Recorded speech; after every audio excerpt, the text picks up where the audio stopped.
Malegaon RTO कार्यालयाकडे जाणाऱ्या रस्त्याची अवस्था खरोखरच दयनीय दिसत आहे। विशेषतः नवीन गाड्यांच्या पासिंगसाठी जाणाऱ्या नागरिकांना आणि आरटीओ कामासाठी येणाऱ्या लोकांसाठी हा रस्ता म्हणजे एक मोठी डोकेदुखी ठरत आहे।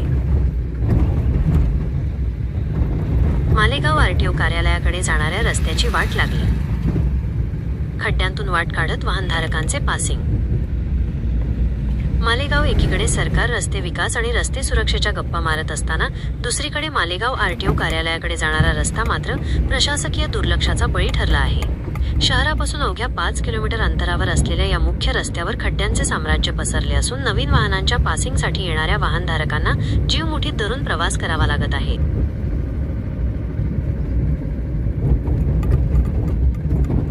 आरटीओ कार्यालयाकडे जाणारा हा रस्ता सध्या अत्यंत विदारक अवस्थेत आहे।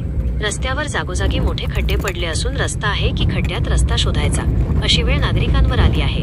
प्रत्यक्ष पाहणीत समोर आलेल्या चित्रापेक्षाही पुढचा रस्ता अधिक खराब असून अनेक ठिकाणी डांबर पूर्णपणे उखडले आहे।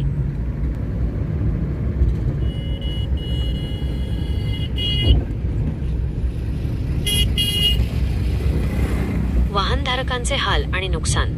गाड्यांचे नुकसान। नवीन गाड्यांच्या पासिंगसाठी लोक शोरूममधून थेट आरटीओकडे येतात, मात्र या खड्ड्यांमुळे नवीन गाड्यांचे सस्पेन्शन आणि टायर खराब होत आहेत। अवघ्या 5 ते 10 मिनिटांच्या अंतरासाठी या रस्त्यामुळे अर्धा तास लागत आहे। अपघाताची भीती। दुचाकीस्वार खड्डे चुकवण्याच्या नादात अनेकदा घसरून पडत आहेत। आम्ही आरटीओ मध्ये नवीन गाडीच्या कामासाठी येतो, पण इथल्या रस्त्याची अवस्था पाहून संताप येतो। प्रशासनाने तातडीने याची दखल घेतली पाहिजे। एक संतप्त वाहनधारक।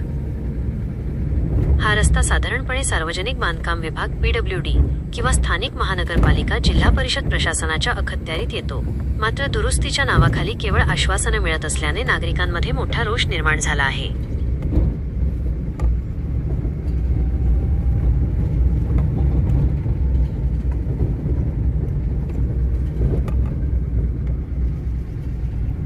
हा रस्ता केवळ पॅचवर्क करून न थांबवता त्याचे डांबरीकरण पूर्णपणे नव्याने करावे, जेणेकरून वाहनधारकांचा त्रास कायमचा मिटेल।